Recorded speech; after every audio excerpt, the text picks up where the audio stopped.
I'm going to Georgia. Okay. Can't drive. And thank you. Can you see Deandra and tell her I said hello?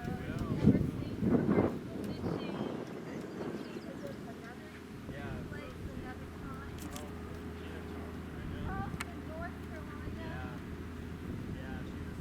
My name is Peggy Mills Warner. This is the marker that the state puts out for the Ohio historical things. There are probably, they tell me, 1,400 in the state of Ohio. And there are people, they said, that make a holiday of visiting all of the markers in Ohio. It's their thing. This is for the Gist settlement. In 1819, over 300 people came to Brown County to two settlements. This being the second one that they made. They did two, logged in the county records, two settlements in one day, and one was called the Upper Settlement, Upper Gist Settlement, and they tell me the people came from Amherst County and Goochland County to this settlement. And then there is another one that is probably about 15 miles from here called the Lower Gist Settlement. Those people came from Hanover County Gist Settlement. I have some pictures of the plantation that one of the plantations. Mr. Gist owned several.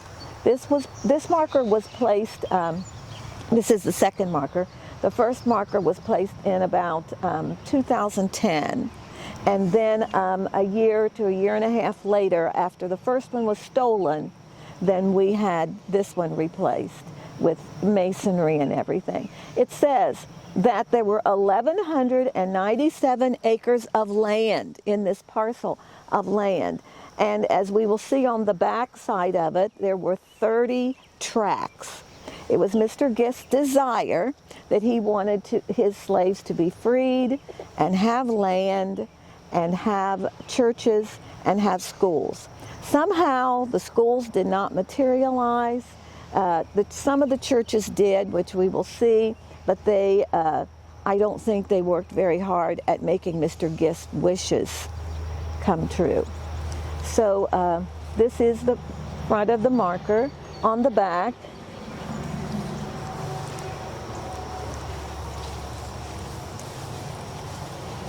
we did our best to read, all these old papers are written in a certain script so that it's hard to tell sometimes the letters of whether it's a P or an F or a J.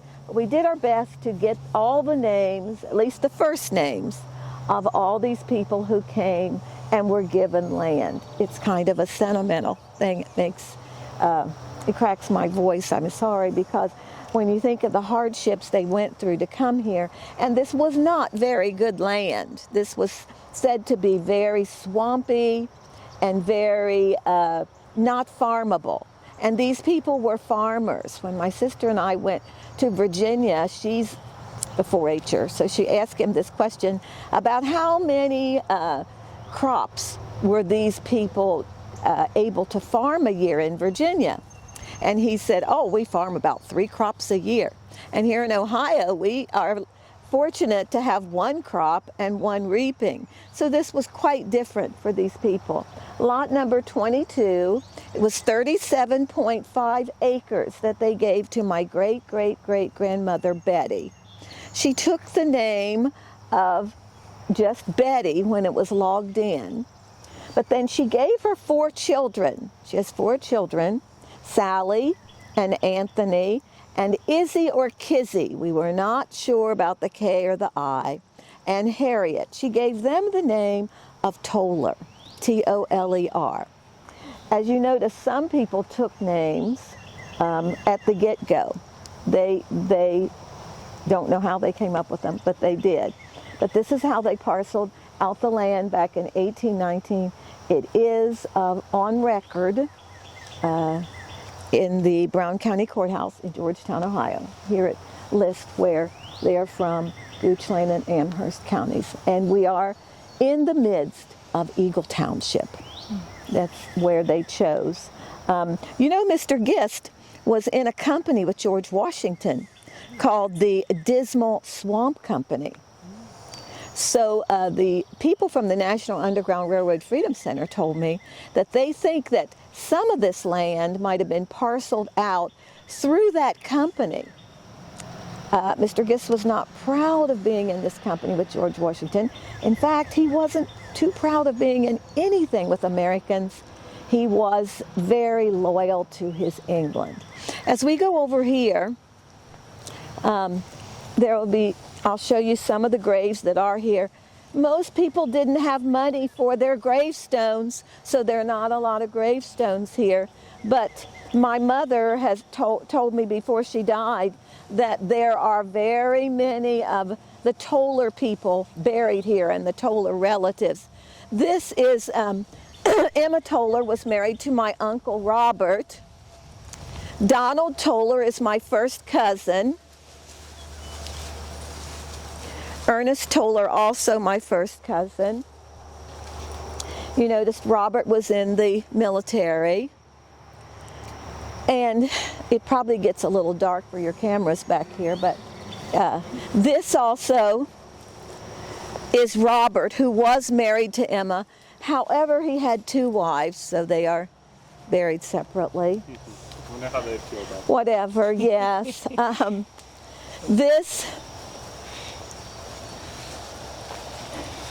This is my Grandma Toller, who I knew very well and have a picture of her. Sometimes these graves are just getting so much moss and feedback. We have to learn how to, there's a class we're trying to offer with the Genealogical Society, which I am a trustee of, that we can learn how to scrape off and clean graves so that we can make them look nicer. Of course, it helps to be closer, and I'm probably about 45 miles away, so I don't know how much grave cleaning I could do, but others could. This, I believe, is one of the Hudsons. Yes, Nancy Hudson. And I have always been intrigued as to what is this about, but I do not know that, because to be in a square like that, isn't that extraordinary? Looks like it was a building. Maybe that is where the church was. Or could somebody have not had money for graves, so they just rocked it in? A family of graves or something, I don't know. But I never thought of that, the church. That's a good thought, because she said there was a church here. So maybe I'll ask Mary. History is not making too many people wealthy. We know. This we know is that my very much. great grandmother. The ashes, isn't this the ash? This is the one who was in the colored infantry. Now, Abner is not my blood great-grandfather. He married my blood great-grandmother, Eliza. Her name was Elijah Johnson, and then she married Abner Ashe. So they're both buried there. They usually have flags on these. I'm sure it's flown away someplace. And then there is this grave over here, which is my other great-grandparents. And he was in the soldiers also.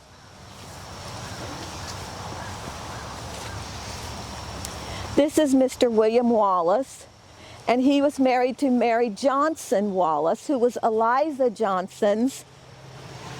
This is her child's, and for some reason she was never given the stone, but it's listed that she was buried with her husband.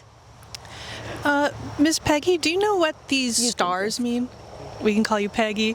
Do you know what the star means with the dates? That's the colored soldier thing. Yeah, this is what they put. You see where it has, I think we can take it out too. It'll go in. It says GAR, and I don't know exactly what that stands for, but they said this is the star they put on the colored soldier's grave. It says 1861 to 1865 when he served. Okay, that's what Civil War. So a Civil War. Yeah, Grand Army of the Republic. Right? Okay. Yeah. It's so good we have somebody who knows about churches and grand armies. And remind me to write that down, because I never knew. But see here, this is what I've always gone by. The 29th United States Colored Troop. That's what I always went by.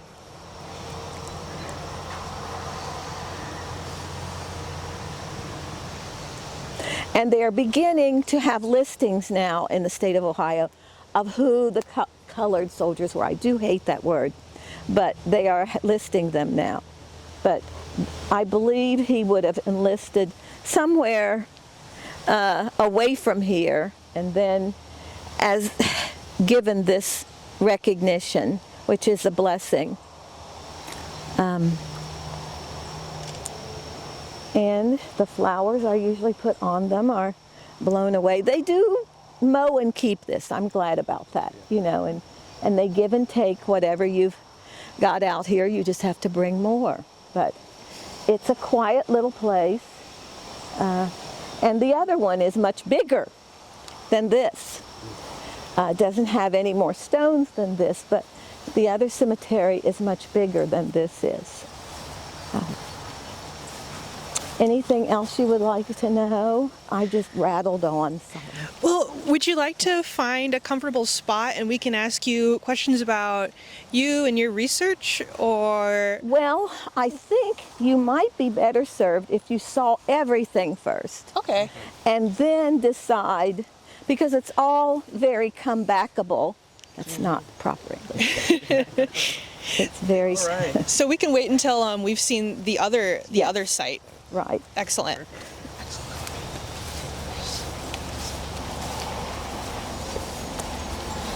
This is really just like quiet and beautiful. Well, it is nice we had a good day. You don't want to come out here to a funeral or anything when it's soppy and wet and raining, because this is not ground that is well supported. This is probably the most recent. I had to beg them to put this out here.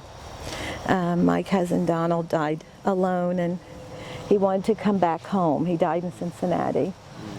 And they said, Peggy, this is full. There's no place here for him to be buried. And I said, isn't there just one place? And they said, well, we'll have to hand dig it. So the apparatus was, and they said they put it as close to the road as they dared, because they knew there were people back there. Do you know if you said it was full? Is there spots, say, behind you where there's graves that don't have gravestones, or that they know of? Absolutely. I can tell you people who were buried here, and they don't have gravestones. Almost all my uncles, and Robert, being my uncle, had 9 siblings. One of them my mother. Now my mother isn't buried here. But the other siblings probably are buried here. If you know spots where there's people buried but don't have gravestones, would you mind pointing them out? No, I don't know spots. Okay. But I can answer the question that there are plenty of people. I really dropped the ball. I didn't do what I was supposed to do. You did fine. The genealogy person told me. My mother died in 2008, and I was working on the story and everything. She said, now Peggy, what you should do is get Edna, my mom, to tell you all the people she saw buried here and was a witness to, and then you add yours, and then get it paralegal, or get it signed so that it becomes an official document that they know that these people were buried here. And I just didn't do it. My mother lived 13 years on dialysis, and it was just a back and forth, this happening, that happening. And at the same time, my brother was ill at the same time, which isn't an excuse, but I didn't get it done. But I am going to get it done for myself, unless something tragic happens soon. Well, but don't no, blame there has yourself. every uncle of mine is buried here. and some of their spouses. And cousins. I will make a list soon, because you never know when you're going. But there are plenty of people buried here, but they are not recognized because we never did afford, or the people, their families didn't afford to buy a just as in the other cemetery, there's plenty of people that we are buried there. But I couldn't tell you, this is where we put. There's a young woman, my first cousin, who was buried here when she was only 11 or 12 years old, Toby Jean. We called her Toby Jean Toller. Clever, isn't it? She is buried here, and that is her brother. He is her brother. And, of course, Nona's husband, Grandma Toller, Nona's husband, is buried here, but he doesn't have a stone beside her. Yes, to answer your question, I would say there could be as many as 20 more people who are buried here. Lots of Hudsons. This is their one they chose also. Do you also know, when they started burying people here? No, I would assume it was with the church. Because that's the way they do, is you're buried near your church. That seems to be the cycle. Okay. I would take a guess that just soon after they established the church, which had to have been soon after their arrival, 1819, 1820, 1830, then that would be a good thing to look up if we could find it. I think, being a religious person, this was a freelance church. It did not belong to the Methodistry or any kind of people who keep records, just as the Brush Creek I know didn't, because they were freelance Baptists. So there is no record as to when this, I wouldn't think there would be. Never say never, but I wouldn't think there would be. Because in Georgetown, where I used to go to church, the AME, the African Methodist Episcopal, we went to Cincinnati and found the records of when that church was built, because there is an AME hierarchy, you know what I mean by the hierarchy. But I would say soon after they came here. Well, thank you for showing us around. We really appreciate it, because you don't understand these sites unless you have someone who's close to them. No, and walk you through. Just drive right on by and look over and say, "Oh, looks like there's something over there." There's so much of that. And they just keep on driving, and no one ever knows unless it's written down. Well, and I'm that's glad we're important. So, do you want to go see the other cemetery? Absolutely. But I think we'll stop at Granddad's well first. He was a well digger. I wrote a small book. I didn't bring it with me because I'm really holding that book on my possession. I don't want to let too many people know. It's called The Well Digger's Legacy, and that my mom said he supported all 10 of us by digging wells, making fences, and farming the acres. And he came here in the born here in the 1870s and never left. In fact, when he had his stroke, he was out working. And when I would go visit him in the nursing home, he did not like to be there because he wanted to work. He was taught to work, and he worked. And so well digging seems heavy to us, but to him it was just, that's what I do. He was quite a tall man, and I'll get his picture out when we get up to the well so that you might be able to put that with it, okay? It's just maybe a mile down the road. First we have to cross 32, and that's always a little lull to get across the street. All gifts. My students are very good to me. Get your mic. Here, try it. Excellent. Hey. Oh my goodness. Are we gonna just park in the ditch. Oh heavens. Watch out getting out over there because Oh, it's as well. I think this will be fine. Okay. Here, let me put this on her again.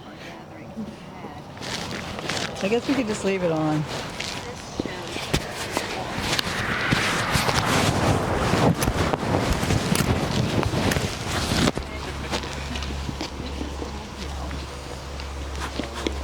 This is my grandpa.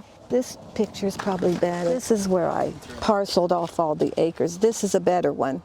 This is the only one we have, and the only reason we have is because the Cincinnati in-car came out here, and he used to have this. He used to have a house here. Used to be some what do you call a bunch of logs. He had an old pile of logs that he'd keep there, and this reporter. This is a story the Cincinnati in-car told me. This reporter said, I like to do stories about rural Americans. So I guess Granddad was out busy someday and he just got him and made the story. It's in the Cincinnati Enquirer back in the 1970s. This, oh good, you do? You have, this is his wife. This is the only picture we could find. I got that from a cousin. She snapped it in the doorway. That's Nona, of who is buried there. These are my parents. Edna, who was James's daughter, who married Clarence from Georgetown. That's how we all came to Georgetown, was because of Daddy and his love of his town. When I give talks, I usually show my lineage, which begins with Betsy and one of her children, Anthony. Oh, hope you don't get my car in that picture. It's so messy in there. Do you want me? No, I'm just and he married Emily. She is from North Carolina. And because her last name is the Indian word for corn, I think she might have been Native American, because we do have Native American blood, we know. Hamer was one of Anthony's sons. He married Georgiana Cumberland. As I told you, that's how we got into the Cumberland line. This is James, the well digger, my grandfather, who married Nona. They had the 10 children. One of them, Edna, my mother, and Clarence, her husband. I do it kind of differently from other people. Some people do a lineage differently, but these are my brothers and sisters, Sandra, Peggy, Wade, and Marcia. These are the grandchildren from Sandra, Peggy, Wade, and Marcia. 1, 2, 3. There are 4 of grandchildren. And then these are their children from Vera, Clarence, Marshanda, and Ernest, and Andy. I don't have a lot of pictures of my relatives. This one was given to me of my Uncle Bob. You mentioned that you have memories of your grandma, right? Yeah. What can you tell us about her, about stories that you heard from her? Well, my grandmother raised my Uncle Floyd's children. She was the mother for them. Okay. My mother's story is that one day he who had a job in Dayton, because most of the people from here, from this guest settlement of which we're standing on, migrated to places like Wilmington and Hillsborough and Columbus and Cincinnati for work. And in getting work, they sometimes didn't feel that they could take care of a family. So Uncle Floyd brings his 3 children to grandmother, and she raised them, and they were about our age. And my mother was one of James and Nona's girls that lived. James and Nona's. Hello. Okay? We're fine. Thanks for asking. Thanks for asking. Thank you.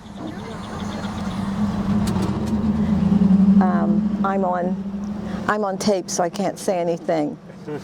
Why people stop, but you can leave it to your mental mind. But raising those 3 children, the one I told you was very young that died, that really upset her. It was whooping cough or flu or something. And then Donald, the newest grave, that was one she raised, that he wanted to come back here because even though he lived in Cincinnati, he wanted to come back to where he had been raised. He knew that his grandmother had raised him. I guarantee you, they're not going to run over me. And then there's but they are wild out here. Yeah. You try being in that house and trying to teach piano lessons in the evening, and the mega bass comes in. It comes right through the window, yeah. This is a crossover from one state highway to another. Oh, Grandpa, we didn't leave Grandpa behind. And then there was the oldest, Edith, who Edith is not buried here either, but she was one that Grandma raised.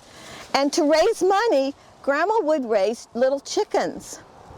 She had this container where she had baby chickens in it, and then she had a sign up that she sold chickens. When they matured, she would sell them. So she tried to make money even though she was raising those 10 children. So yes, I have great, she always used to say, it's funnier than a 10-cent movie. And I thought, what? 10-cent movie? And there's the history of the church we're going to look at says that she was one of those instrumental in collecting in the neighborhood money to support that church. So I know that they were religious people. My mother even was one of the pianists over at that church until she got married. So yeah, I remember my grandmother real well. I remember my grandfather too, but my grandfather was sort of like the man who used to check, the doctor who used to check my throat. He would come into the room, put the thing in, and then be walking out. And my grandfather would come to visit us, be talking about, how are you all doing? I've got to do this, and I've got to go hurry back to the farm. And he was always on his way out when he was coming in. But I knew he really cared about us, and they were very good people. I didn't know my other paternal grandparents that long because I was only 3rd grade when they died. But I was blessed to be able to know these people that lived here. As I said, they lived in a little house right there that we had torn down probably about 9 years ago. And then, of course, we could raise crops in it, so we went ahead and cropped it over. This belongs to Marcia, who you met, I'm sure. She's very personable, I'm sure you met her. And that's Granddad's one of the wells. When I lived here, I'd had another lady call me up and say, you know, on my property is one of the wells your Granddad built. So I said, okay, I'll have to, but I didn't take that address down. Wasn't that awful? I should have, but I know how you can find people in this area. It's not hard at all. This is the little church in Georgetown I went to. If you ever go to Georgetown, I could show you the land where that is. This is 2002. I started the reunions in 1999. My son went off to college, and he's the only child I have. And I didn't have things to do, I thought, even though I was working full time. I like to keep busy. So I took the story that Granddad Toller had told us about. He said that, I don't know the whole story, but we come from Virginia, and some rich landowner brought his slaves here, and that's all he knew. That's the story you'll see in the Inquire story that he tells. That's all he knew about it. And my mother said to us, she said, now you're going to be the first generation. You and Marcia are going on to college. You'll be in the library. Look it up. And we always knew that was our job, to look it up. So we did a little bit there. And then when Andy went off to college, I did a lot more research and I thought, let's just have reunions. Maybe people will come out. The first year we had 99. At our maximum, we had about 150, and then we dribbled off. Now we're doing it on the odd years, every other year, because people feel like they know the story now. What more can we learn? But like this year, we are having the man who wrote his doctoral dissertation on the Gist slaves. He's coming from Ithaca College in New York, and we feel like he will have a lot to say about why he did this. Marcia wants to know why he wrote his doctoral on that and why he thinks that Samuel Gist even freed the slaves. And we'll hear about that because book writing doesn't tell us why he did that. He just, I forgot your name. You're Gabrielle. You can stick that in there if you want. And then into this one? Yeah, that'll be fine because I switch them around all the time. I want to show you my children while we're stopped. I brought so many things. If you're interested, this is when we went back. This is 2019 when a distant cousin, Cumberland, from St. Paul came back. And we decided to go to Virginia. And we went back to the plantation, of which you see. Let me get my babies out. Or did I leave them at home? I have so many things. The local paper carried it. I cannot believe it. I'll be back to the camera. Let me just...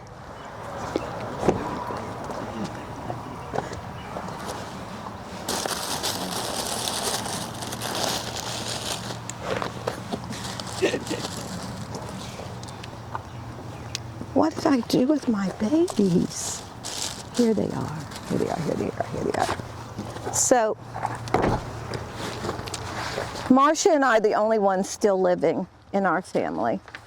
So, and she has no children. This is my grandson, one of them. This is the other grandson. And this is my granddaughter. She is like a, what do they call that? The gift child. Because when they married, she was of the other relationships. Hold that. And this is Ayana. So they are Ayana, Elijah.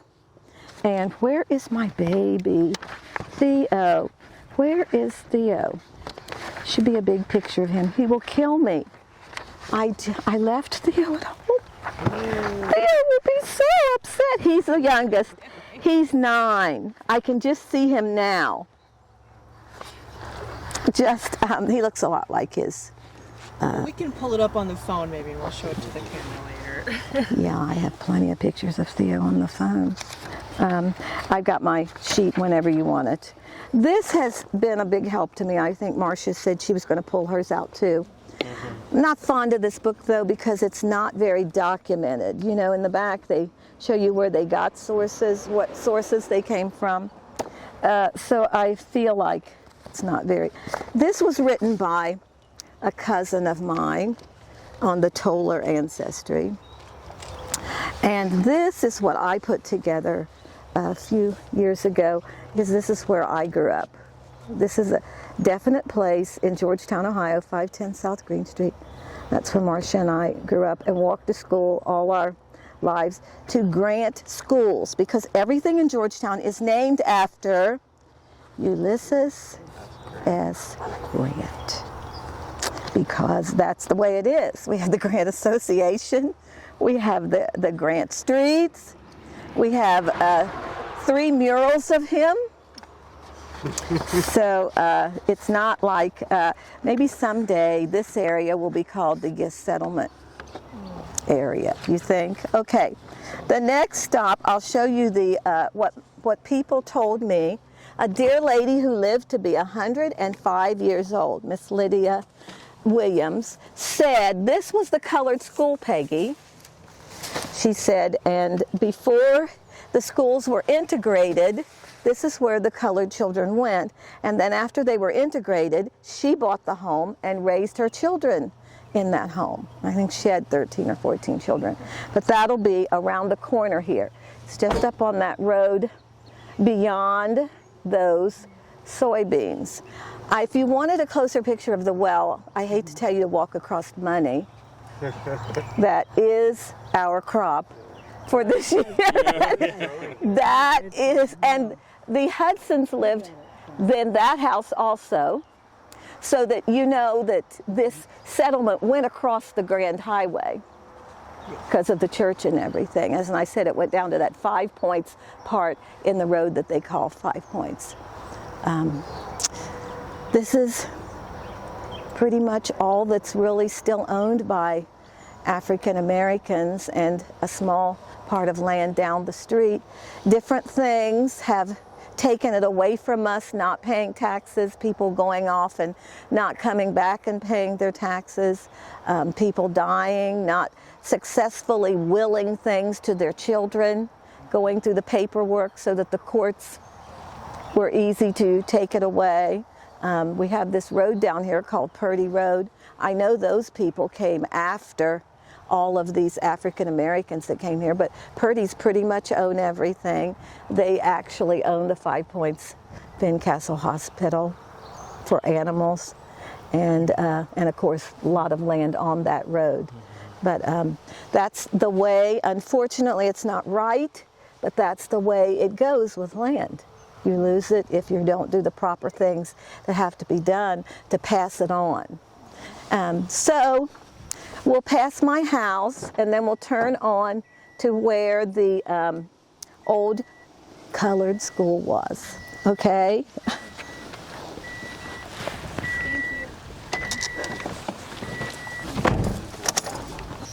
That is it. That's what's left Of your? of the colored school. Okay, color school. You thought it was my home she wrecked. I was like, You passed it. Oh, we passed it? That one with all of the pine trees in the yard. That beautiful long. Okay. I know I've got a picture of Theo. I'll be down in a minute. Is he moving any place?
ages. And this was her home that all right? church. Yes, fine. And this was her home church. So, but as you can see, it's Brush Creek Baptist Church. Has had several ministers, and they do, when they list their history, they do date that they came from the slaves who came here in 1819. The enslaved people created this church. You used to be able to see the name better than you see the two shingles that are there now. You can't see it. I have seen homecomings here where people line the streets with cars and food everywhere. This was quite a lively church at one time, and now it is just a memory, a sad memory. Probably these doors are locked, but don't know. This is, of course, newly built on. This is the main church right here that was here for years.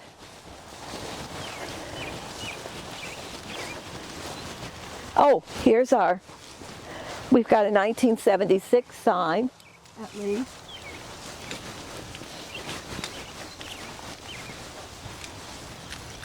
This meets up with some of the land that I own, this patch here, and then goes across over the railroad.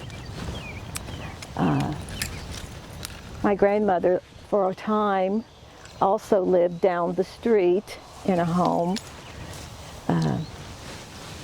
This, of course, has been added on new, you can tell. There probably should be some relics in here. The girl who takes very good care, she takes very good care of the church, probably won't want us to dare. She got that locked. Since I'm bringing a group out here the 14th, I need to know. We probably can get in that driveway if they're careful, don't you think? Yeah, I think it's better. Look, they left the things in the kitchen. The things in the kitchen were just left as is. It's like people just walked off and left it. Oh, sad. I can't buy everything. No, did this door open? You actually went in that house and you don't even have all. No, she's got everything locked. Of course, that's a push door. Doesn't that door open? Yeah, this door is open. Go into this one. Why? There's a lot of broken glass and stuff. Oh, because of the broken. And the trains used to run a lot. I can remember standing at Grandma's house waiting for the caboose to come, because you like to see the end of the thing, the caboose coming. And when I was little, I thought this yard was huge. And it's really, when you're little, I guess you think Everything's bigger than... everything looks big, Yeah. doesn't it? And of course, the beginning of this, before it was a shed, was an outhouse. You know, this was the only church only place I ever had to go to an outhouse at was when we came up to Mother's church, because she liked to come here, especially for Easter sunrise service. We would get up and have to be here around 6 o'clock for the sunrise service, and she'd say, "Who wants to go home with me?" And usually it was just I that wanted to get up early, but it was really a friendly church to come to. But what is? And your grandma's house is all the way down here, right? It's probably about 3 residences down. Okay. Yeah. One of them. And then she did live over there on 5 Points Fincastle Road also, where Granddad Toller lived also. Okay. So, looks like that was 2 things, doesn't it? I see The shed and it looks like they added on to shed things, doesn't it? Because this side looks like it probably was the... There's a toilet in there. See, I would have been coming here 1951, 1952, 1953, you know, and then I went on and got older, didn't come back, and then went on to college, married, and so I don't know what went on, except that when I occasionally drive by and see what went on, what's happened to Brush Creek Baptist Church. And we would always walk across the street when someone died to the graveyard, which is back those, if you don't have your walking shoes on now, you will want them on, because it's a little distance to walk. I gotta ask Todd, who owns that? Because I might I'm expecting 14 cars. And this, I'm glad to see that that's not on there anymore. She doesn't even have the poles on there. When I was last up here, there were poles here so that, and a chain so that you couldn't drive into this lot. But it's visibly gone, isn't it? There's the place where the poles were. So you can see how long ago I was here. That side doesn't even show. Are you game? To go to the cemetery it's in the woods, yes. Do you want a bottle of water? We have a little water in there. Pardon? Do you want a bottle of water? No, I'm fine. You know, Todd said we literally could drive back there. And I told him I don't really want to drive back there. Nah, not the rental. Should we park here? I think we're fine. You think so? Okay. You've got your we've got our blinkers on. I think the most is going to happen is the town police. Okay. Not a big deal. And they're after people that look different than them. Okay. Okay. This is one of those areas It's where due today. if you look different, then people will, And like by- that woman, very geographical. Yeah, and different is very subjective. Oh yeah. Because And different can talking. be can be anything. You know these are soybeans. Yes. These are soybeans on either This side is of them? soybeans. That's supposed to be the #1 crop in Ohio. Corn? Soybeans. Because it has so many other uses. Yeah. You know, everybody's into sushi now, and so soybeans is, but they look a little dry. It'd be nice if they were more plentiful, but these are not my soybeans. So. There was corn here and some corn cobs. Yes, they probably do not intermix, rotate. Yeah. But this year, it's soybeans, and we haven't had a lot of rain. So this is what happens. The last funeral I know of that was back here was Miss Lyde, and that's what we called the lady who lived in that house that left all her things. Can you repeat the name? Her name was Lydia Williams. Okay. But all of us called her MISSLYD, Miss Lyde.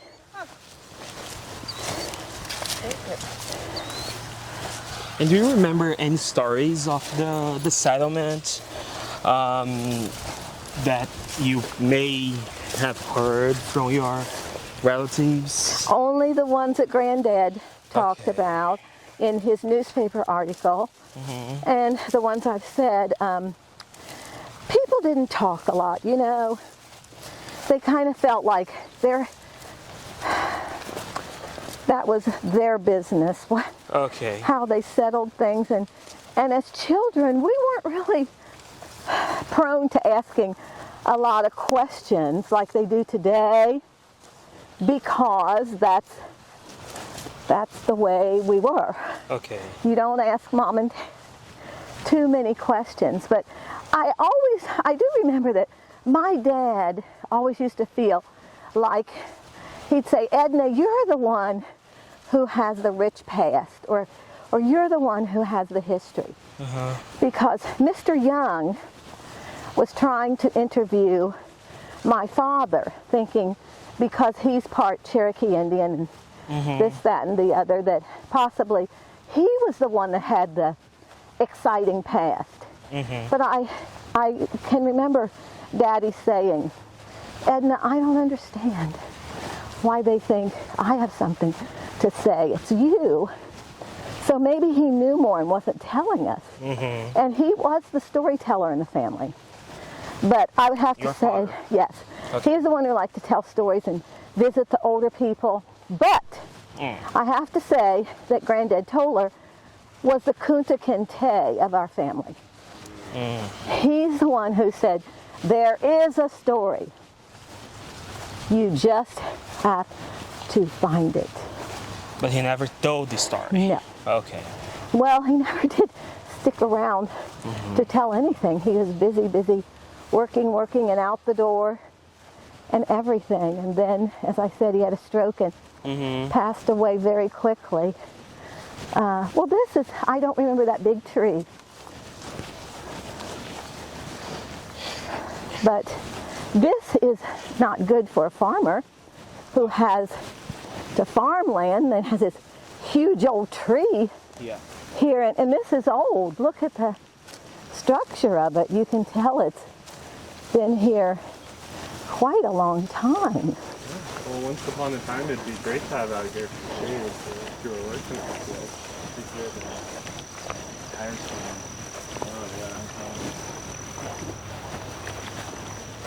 We had a tire on our tree.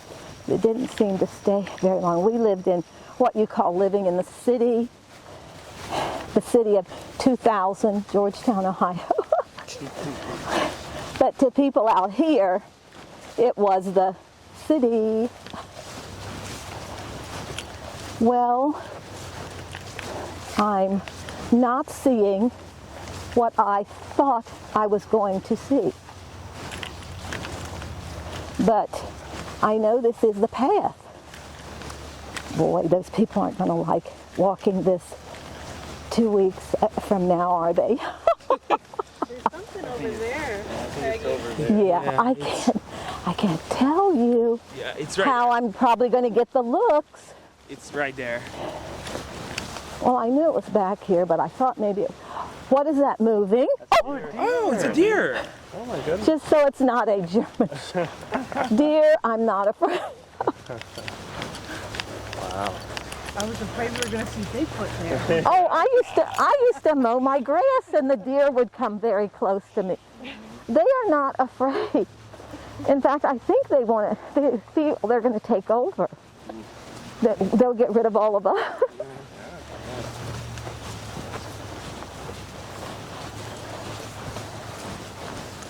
So I guess the township trustees simply drive with their mower, don't they?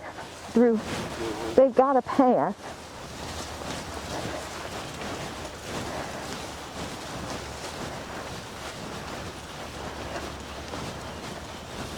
You're doing great, Miss Deborah. Camera extraordinaire.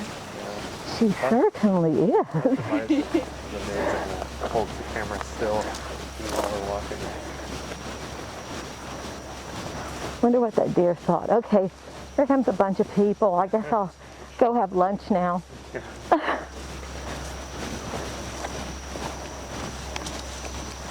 So you really could see it from Old 32.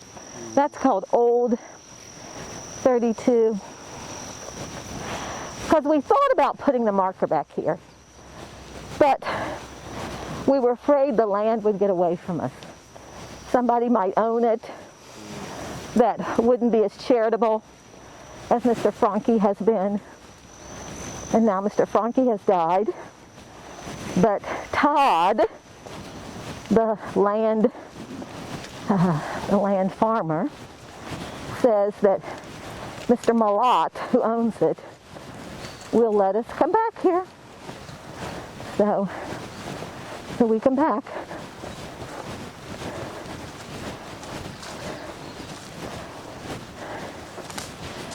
One of my old students came back and took names off of these and handed them to me. Such a blessing. And she said, Peggy, if you want, I'll come back and try to clean off some of the graves. She works in the local library, probably about 6 miles down the road. And I said, well, if you want to, let's see who this biggest one belongs to. Should have brought my glasses. Can you read it? Dora? Dora and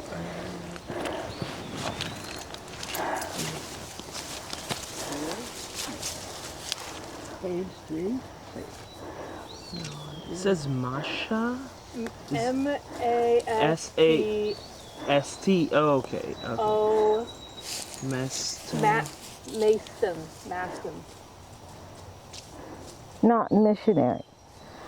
Missionary. Oh, you're right. Missionary. That was a guess. I would have tried something There's else. a Y here. Yeah, it's missionary. Up there is Dora, definitely. Dora. It doesn't say, is that when she was born or aged 32 or 30 years. 30. May. Years. So that might be her name or the month. this, if we could read this, it might tell something also. Somebody's inscribed something there. Huge thing, isn't it? Here are some of the Cumberlands. I always was told just a lot of Cumberlands back here. So, and that possibly is a grave. What did you say your name was? Gabrielle. Gabrielle. These rocks that are just rocks probably stand for graves. You know, they don't have names on them, but like this one, this you can tell how old it is by the kind of rock that was used. I mean, that is the way old people buried when they had nothing else, just a normal rock. Yeah, there's one right there as well. And these growths, you see how the ground's bigger? Those have got to be graves also. See how it's not level? Yeah, it's hard to tell where you're standing. I would guess that those were, here's something. One here, there's one here, there's one right there. Because people wanted to be buried with their families. Here, yeah, looks like it. I would think that Miss Lyde would have a big stone back here because she had a huge family, but I would think they'd take care of her house too, but I don't know who that is at all. I actually do not remember coming to a lot of funerals back here. Here. But on the other one, you went to several. Oh yes, but not back here. But I remember how they said for Miss Lyde's funeral, it rained that day, and they said we only want 5 cars going back.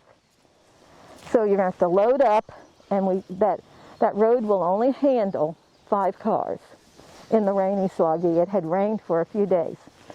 So I know they're careful about this area. That's an old stone also.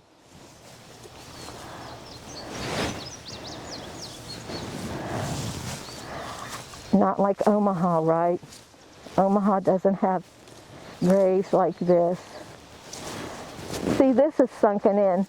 Sinking in also could produce a grave that wasn't dug very well or was dug a different way. There are plenty of graves back here, you can tell. There's some new ones right there, right? Yes, I was going to go around the periphery and see if I could get, oh, and there's an old oldie.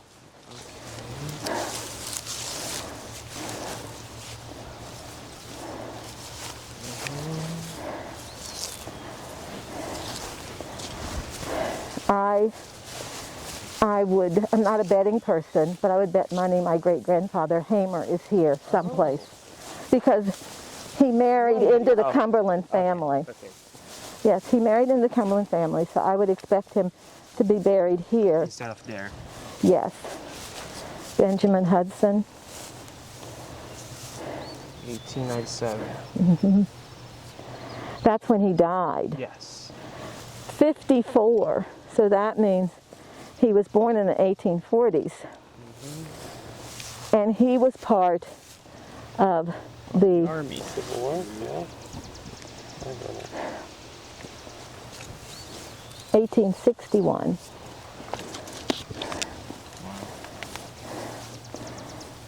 Undoubtedly is buried with some of his family. See the other stones on the other side.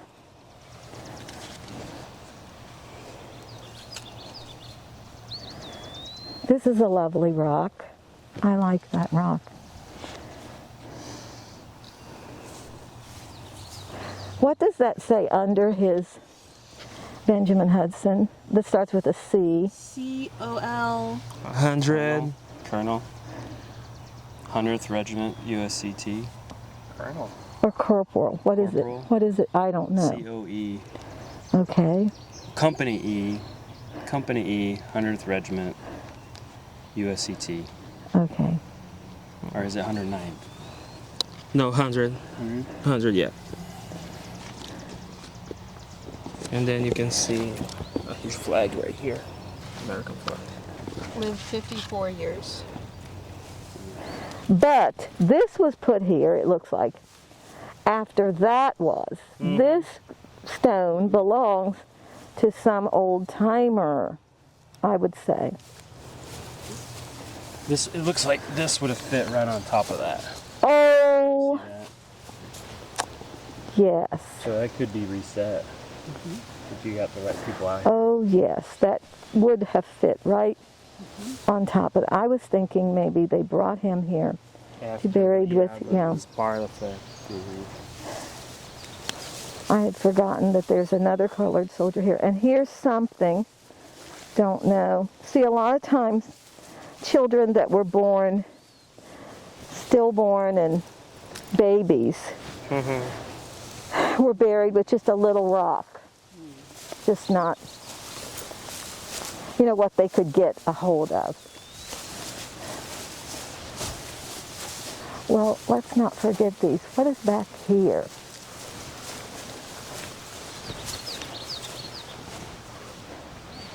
Ruby Mahaney, huh? 1896 to 2002. Yeah.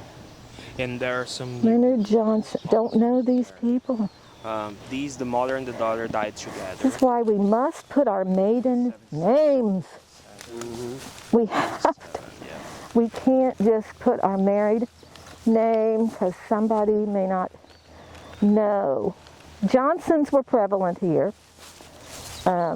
This would make him 63. Leonard Johnson. I guess they mean he was the father of Ruby, right? Or father of, I don't know. We're only to assume, are we? Aren't we? Well, here's one so close to the fence.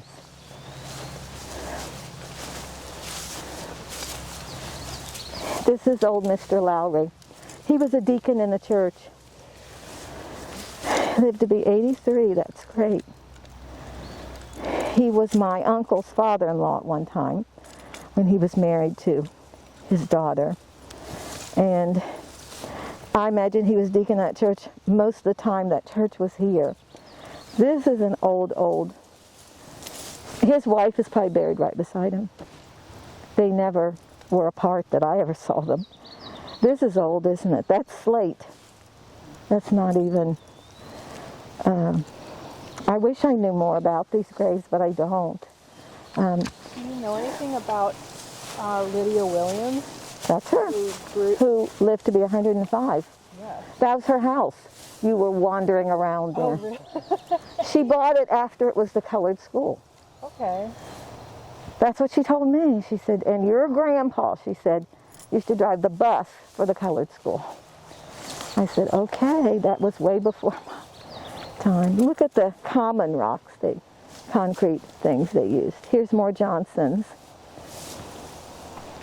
What does that say over there? Oh, a mother Johnsons? and a Those daughter, are yeah, two those are Johnsons. Johnsons? Okay. Caroline I was Johnson thinking and she would have, Johnson. this should be the newest that I'm aware of, the newest stone out here. is Miss Lyde. This is Miss Lyde, or Miss Lydia Williams. And her husband, Dewey. That was her husband. See, he died way before she did, as you can tell. This is an older stone. Some kind of stone over there, isn't there? Isn't that a stone? Oh. Marcia was telling us a story of how you were down by Bush Creek somewhere and you saw Lydia Williams fishing. Brush Creek, uh-huh. That's why they named the church Brush Creek. Yes. Oh, I thought one car was missing, but it's not. Oh, mine's Okay. Yeah, Miss Lyde used to walk these streets, and she always had a stick, and I guess it was for snakes or something. I don't know, but she was kind of a tall woman too, very thin, tall. Like there were many Curtises who lived here. Oh, that's fine. Yes, many Curtises lived here. What was that name? What does that say over there? That's Wilma, a Curtis. Wilma Curtis Mary also. Curtis. Mm-hmm. The Curtises are very involved with a story that's hit the news now about the integration of Hillsborough schools. Hillsborough schools were segregated till the 60s, and then a lot of the Curtis mothers walked and petitioned until they integrated the Lincoln School. That's a big story that seems to be on, that they're documenting now. Toni Morrison also wrote about it. So this looks new. What does that say? John Curtis. John Curtis. When did he die? October? 1964. 1964. Okay. After. Oh, that's the same. What? John T. Oh yeah, is this? What is? No. Do you think that's That a John younger was John? Born, yeah, that John T. That's John T. Curtis.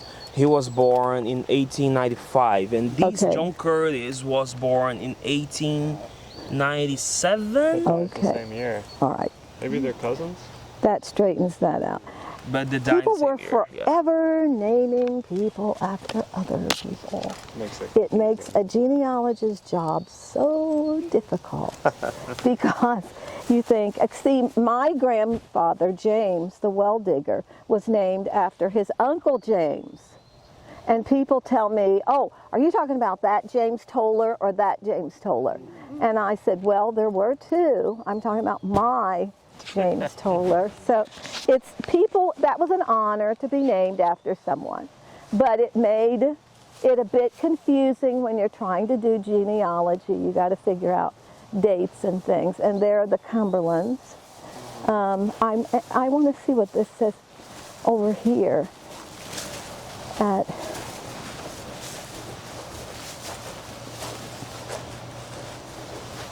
what does that say? Lucas James Williams. Nelson. There's Nelson Williams. That could have been Dewey's dad. I don't know. He was from the 5th United States Colored Troops. He should have one of those things. I'm going to have to get myself together and write them. He should have one of those star things. When did he die? Can you tell? I don't think those standards headstones for veterans from the Civil War. Yeah, there's no date. This is a standard. Yeah, there's only his name and the U.S. That's all they Civil said. War. Randy is right. She's the one who did the diagram. There could be a lot done out here, but it's much better than I thought it was. I thought we would be really walking on dirt and everything, but somebody is at least mowing the grass, and there aren't snakes running around every place, or vultures. We saw that one, didn't you? Who is that new? Hester Toller. Now see, she is the wife of a James Toller, who is often mixed up with the other James. Hester Toller, an infant. Oh, she had a child. Yeah, an infant. 72 to, oh, so the woman and the infant are buried here, it looks like. Hester the woman, and okay, got it. maybe that was the infants, and then they put the, I don't know. We're only left to assume, aren't we? If only these trees could talk. These trees have been here forever. You can see they've been here forever. Well, this is all I got. You want to know anything else? You have to read the history book. So, Peggy, we do need to ask for you to interpret the connection between the Gist settlement, resistance to slavery, and possible Underground Railroad connections. Well, I am not an authority on that, but in my way of thinking, the Gist settlement actually did hide quite a few people. And Deandra brought up to me a lot of readings, like the Abdy report, ABDY, who was a man who came through here writing about the enslaved of the early 1900s, I believe it was. And of course we have the reference that Mr. Young makes of John Hudson, who he says was employed by 20 abolitionists who hired him to be a conductor on the Underground Railroad. And he, of course, lived in the Gist settlement. So he is part of the Hudson realm of many Hudsons that lived here. In fact, there's a whole group of Hudsons that live in California. They said 3 generations who came from here, and they spell their name Hutson. I mean, they said the census takers wrote down what they heard or what they quickly could write down, and it didn't matter to them much, you know, whether it was D or T. But they know for sure because the old people that went to California during the gold rush, they tell a story how they came from this Brown County settlement and they felt they could do better in California. And one of them calls me from time to time, named Terry Hudson, and she'll say, "Hello, cousin."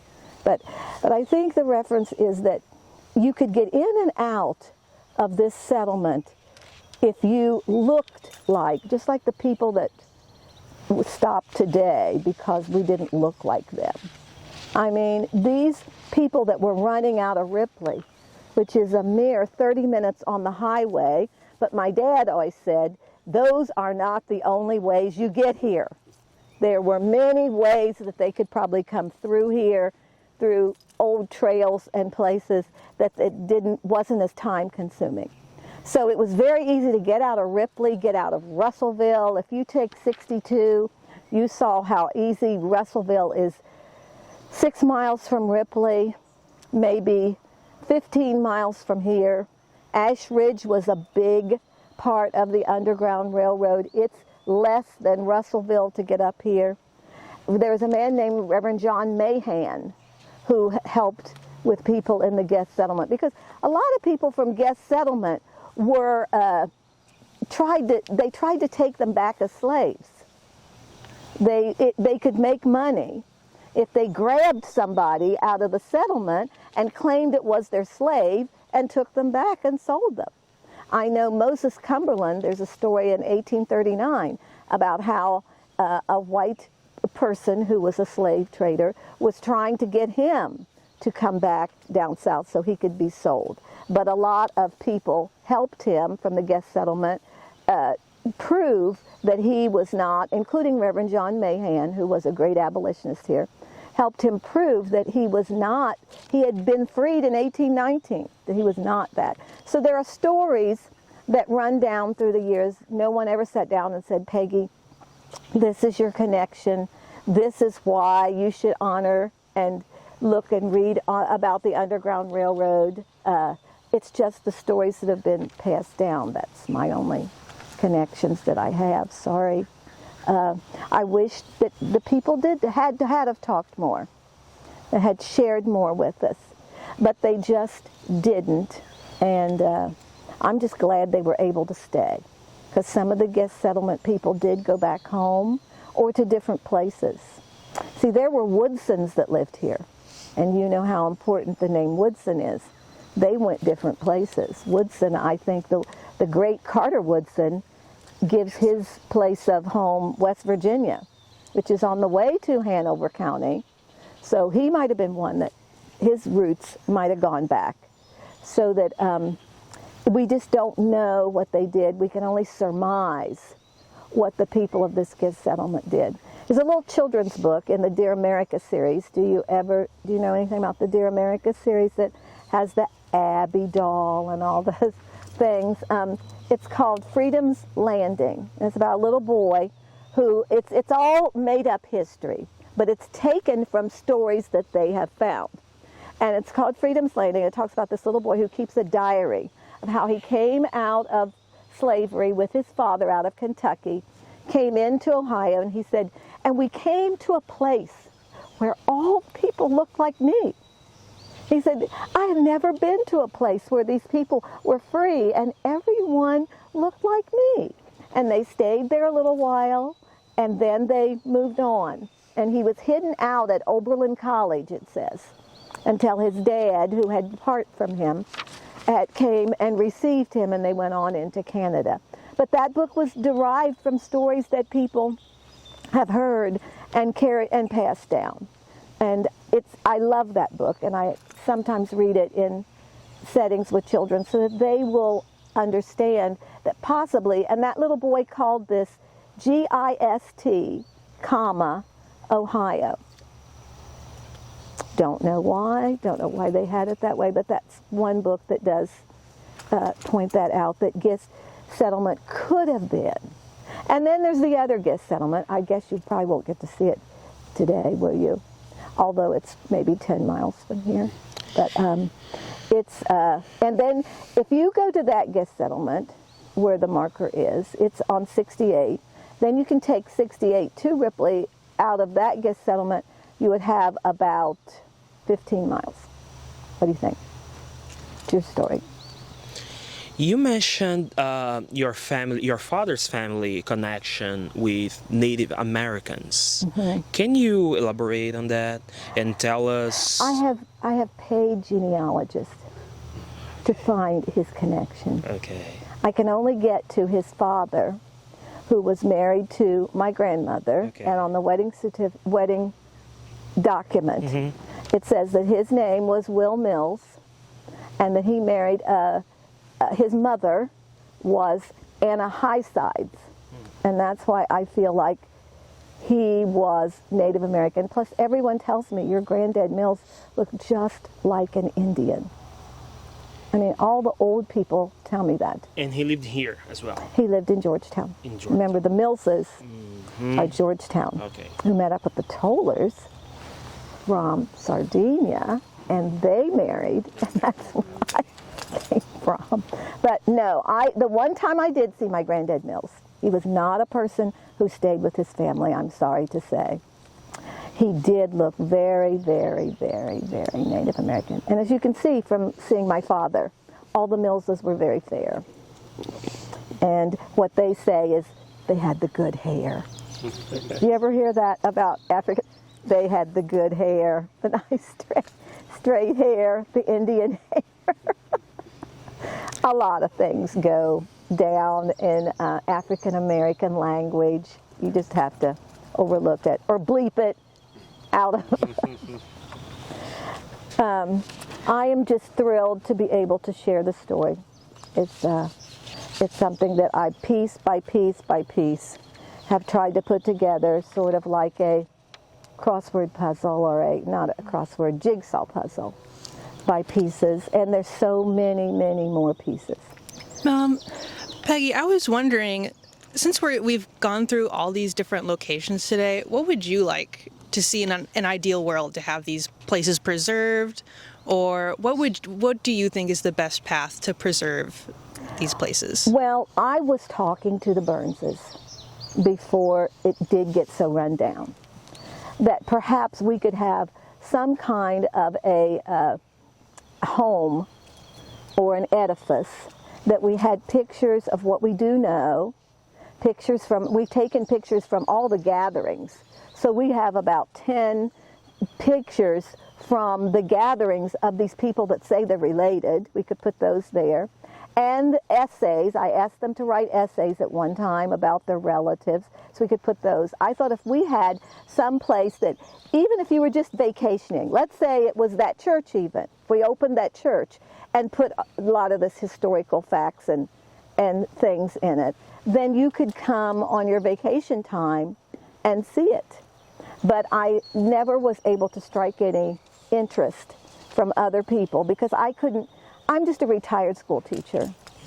I taught 39 years and I'm living on my, whatever the STR sends me every month. And I am a piano teacher. I've taught piano for about 60 some years. So, but that's not a great living.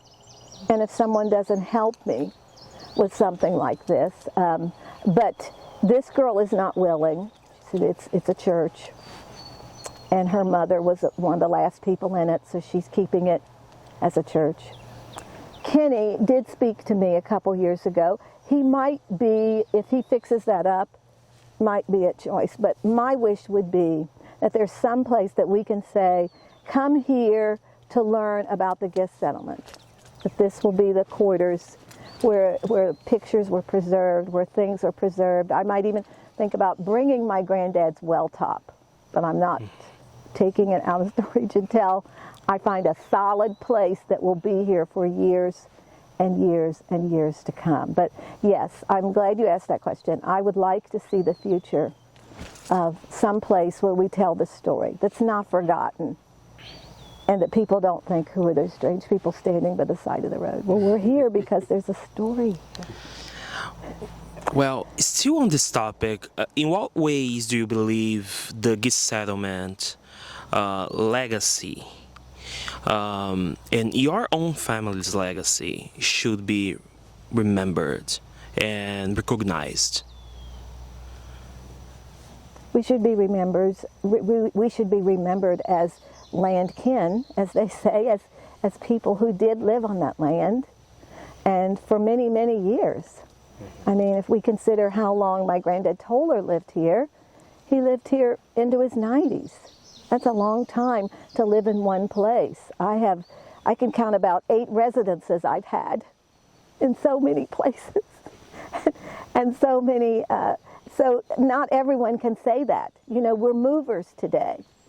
And someday, it has been my experience that when people get to be 30, 40, even as late as 50 years old, they come back and they want to know. And we tell them every time, you're about too late. But we'll do what we can to reconstruct the story. But if we had piece by piece, then we could open the door and say, here's the part of the story that we know. But no, we've been here many, many years.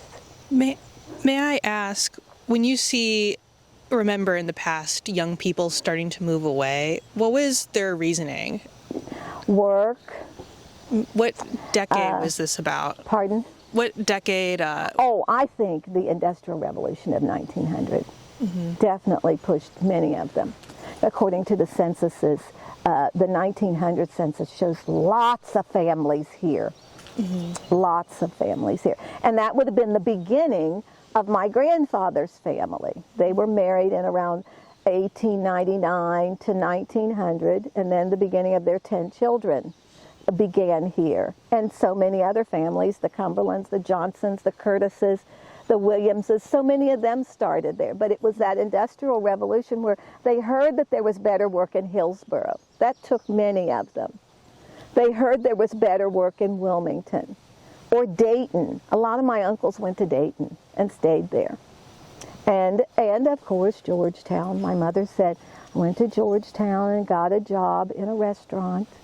So, and she graduated second in her class. She was a very bright lady. But they didn't give her a future. You know, society didn't encourage her. The teachers didn't encourage her that she could make more out of her life than just a waitress. So she passed it down to us that we could do better. And she, even though she was very ill, or I think ill, because when you spend time on dialysis, you're ill. It defrails you. She insisted that Marcia bring her to my son's graduation from Dartmouth College. She just said, I can make it. And she flew in and was there and got to see him. And I think that's what they live for. That's what all these people live for, to see their kids become better and do better and mean something in the world. But I don't think they forgot God, that God is the most important issue, that they had their churches, they had their religious codes, that they believed that there was a better way. Have I gone all around and not answered the question? No, you answered it. You mentioned that you started the gatherings in the early 2000s, right? 1999. 1999. But when did you start, when did you first came about the Gist settlement, and when did you start this amazing work you've been doing? Well, I have to say, when my son went to college, he graduated in 95, and I felt I needed more to do. So I took Granddad's story and decided to look in books, look at people's, and ask my mother. My mother lived till 2008, and she told me lots of stories. For example? Oh, she'd tell me how, as I told you, how many people used to flock to that church. And when they had homecomings, people would come from all different places to come back home.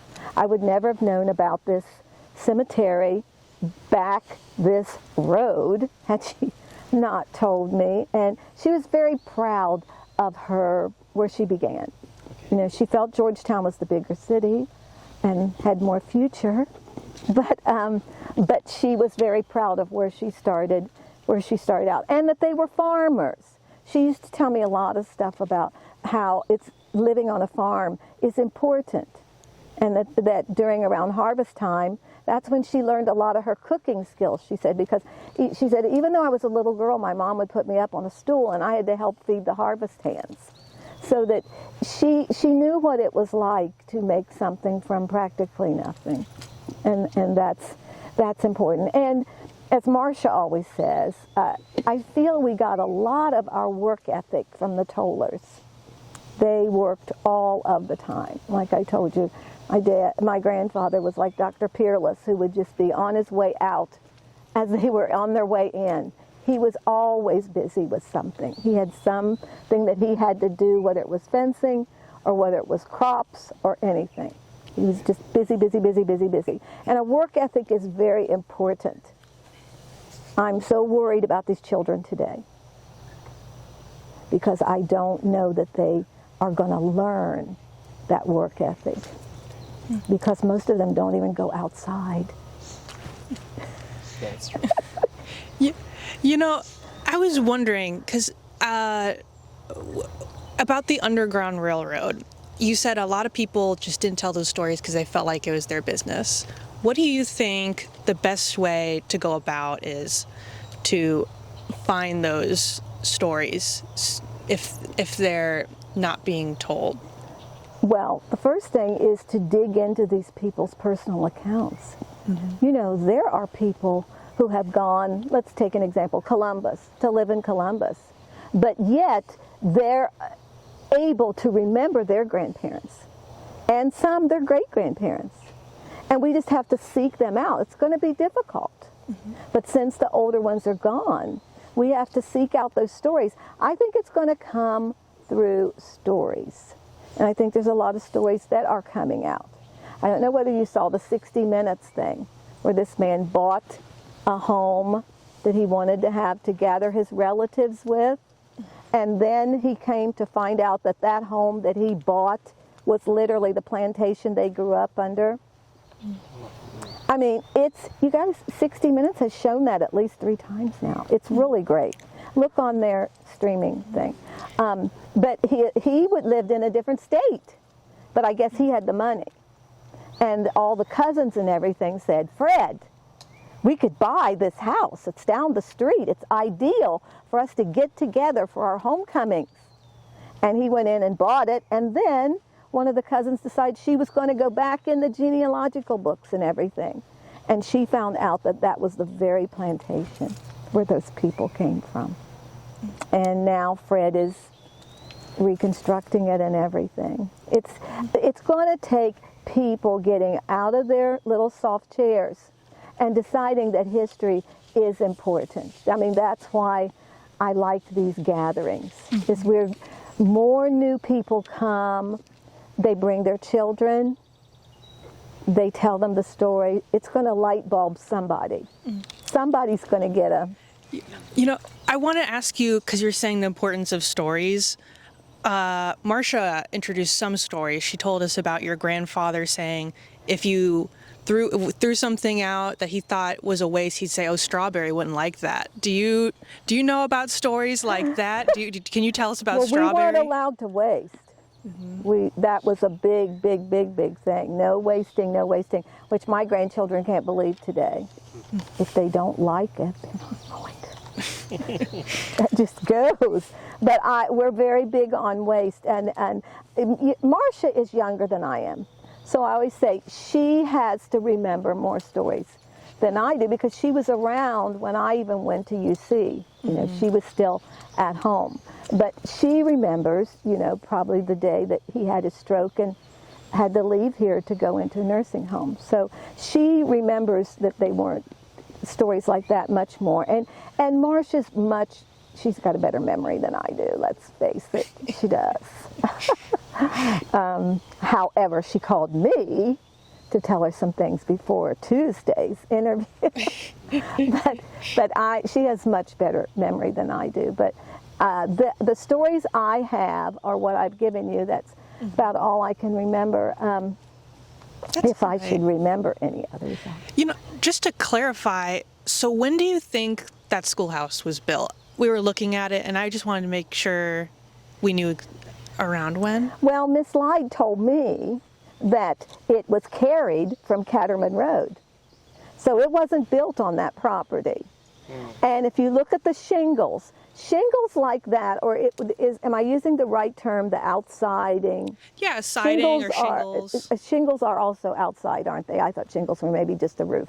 But those brownish shingles are very old homes. You know, you don't see that brown shingle on things that have been built, you know, even in the 1900s, I don't think. Yeah. So the road what road did you say it was brought from? Catterman, Katterman. Do you think that would be where the original schoolhouse could have been? Could have been. Could have been? Okay. I don't know whether we're going to get much information out. They did a book recently about schools of Brown County. That school was left out. In fact, I didn't read any African American schools in that Schools of Brown County book. That's a shame. And it's a big seller. People come in and buy that. But we might go back through one person to another person to another person, and they might come up with a date. If only we had all the time in the world. I feel the same. And do all these things. We could get a lot done. History requires quite a bit of time. Because there is a mass of Curtises. And the Curtises might be able to unleash that story of when that school was built. You need to go in, that's like I talk to my class. I think these people who are working on this Hillsborough school thing have information also that might be helpful, because a lot of their relatives came out of the settlement and thought Hillsborough, which it is, it's the bigger town. They went there to live. And they might be able to say, like Marcia, stories that Grandpa, Granddad, all those people told them, and come up with a date for that, because it has to be before Mother went to school. Mother is 1916 to 2008, and she went to an integrated school. So prior to that, it was the colored school. The Hillsborough school thing, is that, what are you referring to there? Just so we can... I'll have to send you a link, but they sent me link. Okay. And it's written in I'll tell you who's sponsoring it. The Ohio Humanities Council is sponsoring this, looking into the integration of the Lincoln School. See, that got so heated that the school was burned down, and also got enough press that Toni Morrison referred to it in one of her writings. So I myself wasn't even told about it. Of course, that's my parents. They didn't want us to know bad things. It's like, don't scare them, but tell them reality, but don't scare them. But no one said to me, because I'm busy in Georgetown trying to graduate in 1965, while there are people walking the streets in Hillsborough, which is literally 25 miles from where I was in school, that aren't allowed to go to a white school. I never heard that story until just recently. I am so well bothered that I did not know that story, because we should all been marching. We could have all gone up there and marched and made quite a difference.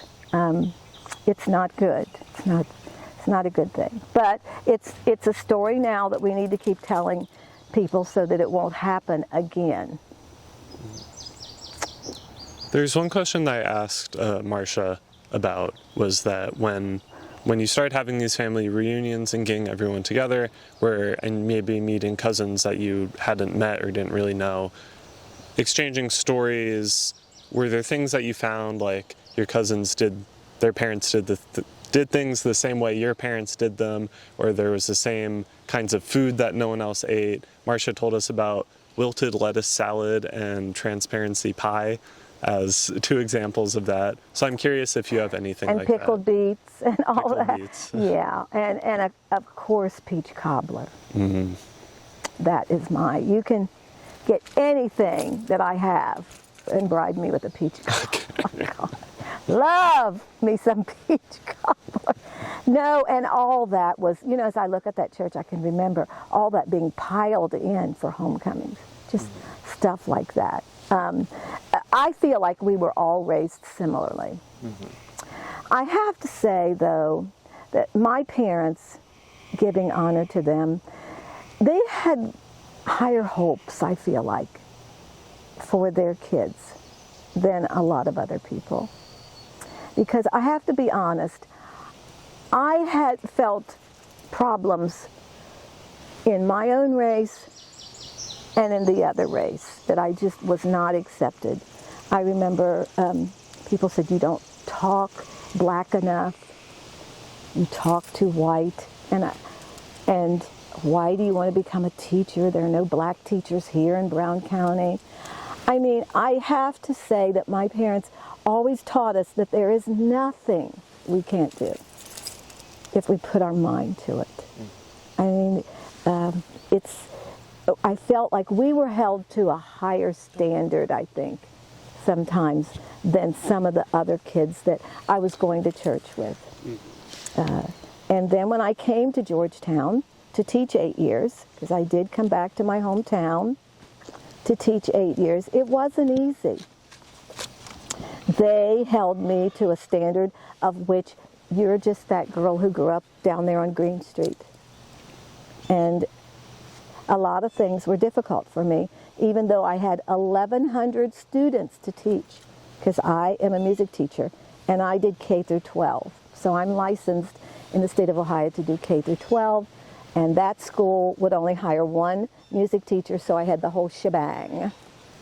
And some things were just not easy. And then there were the people that said, come on, Peggy, we went to school together. You can give my child that part.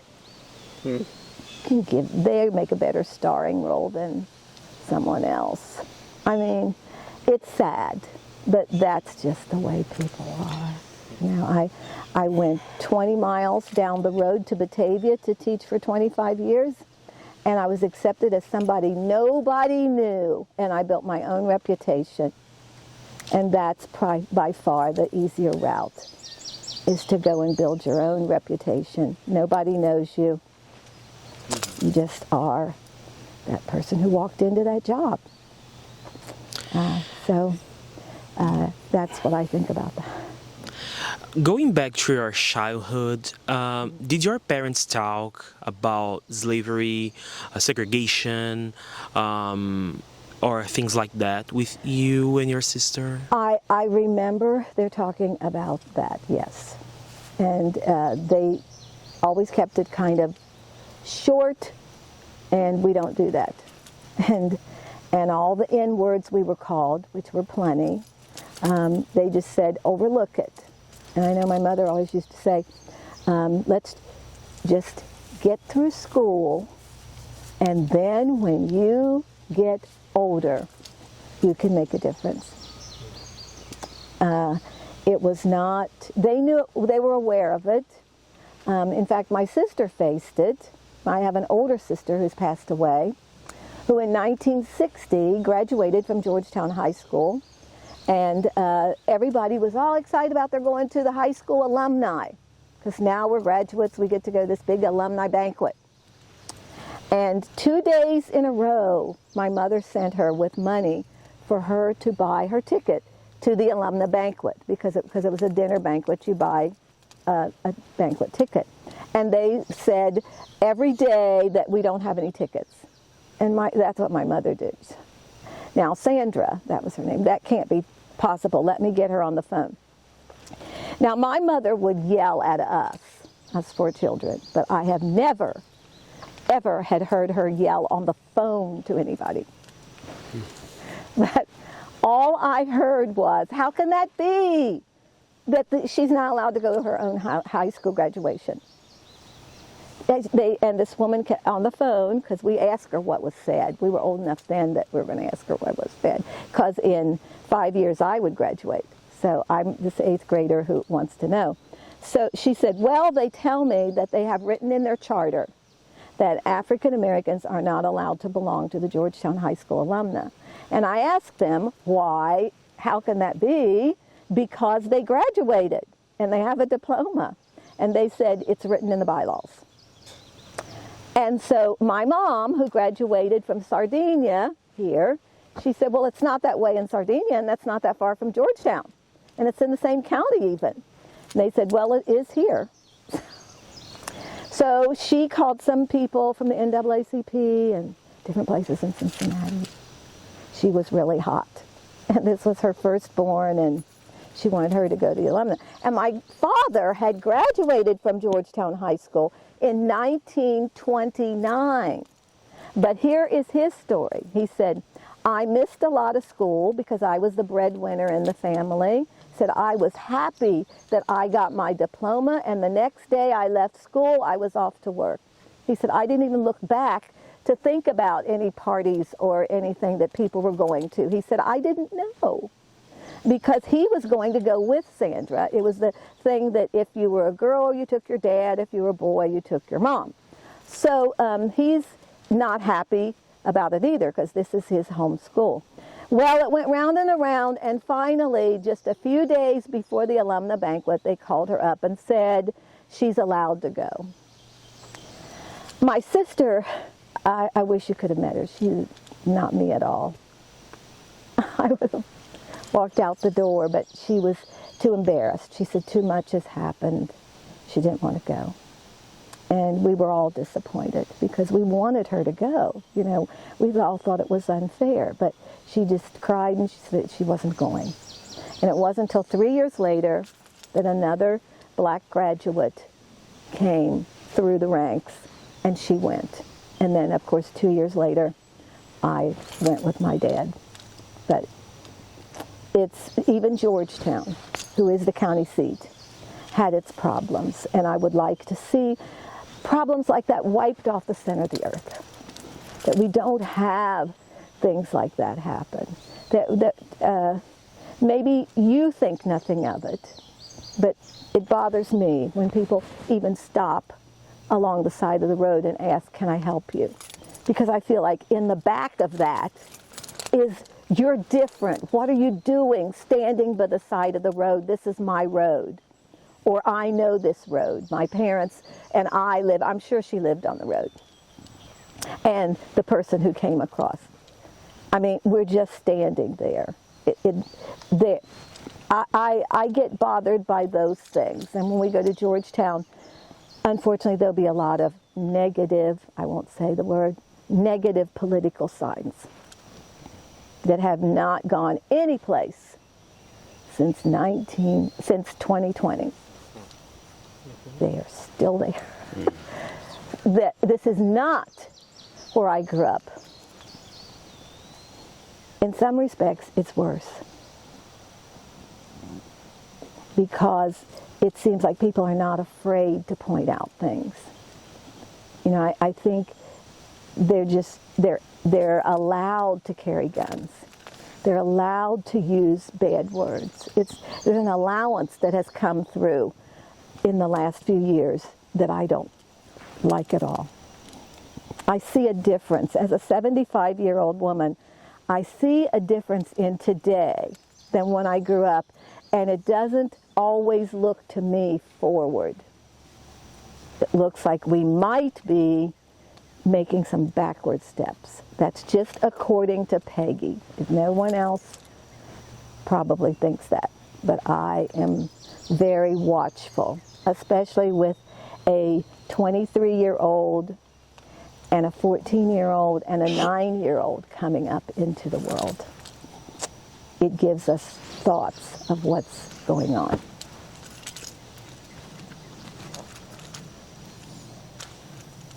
It's an excellent way to, that I think you don't have to feel bad saying that. That's an important thing to say, and we really value your wisdom on that, because I feel that a lot of young people feel the same way sometimes. Anything else? Would you like to conclude for the day then? What could I conclude with? I have a question that I would like for you to see that at our guest settlement. But it's been great meeting all of you. I hope I've been able to share. My wardrobe person has not been watching my... I hope we've learned something. You know, I know I have. I mean, I'm glad to come over here again to see things, and glad to... I don't get up here very often, so I'm glad to see some of the places again. And it's a nice day. in spite of smog. Yeah. So Right. thank you very much. Oh, no, thank you. That was so inspiring, and we learned so much from you. Thank you. Well, I hope I have a few more years to pass out information. And I hope that the people in 2 weeks take it as well also. I wish you could be here in 2 weeks to hear Professor Trotty. He will have a lot to say, I'm sure, because, as I said, he wrote his doctorate, and we want to know what he knows.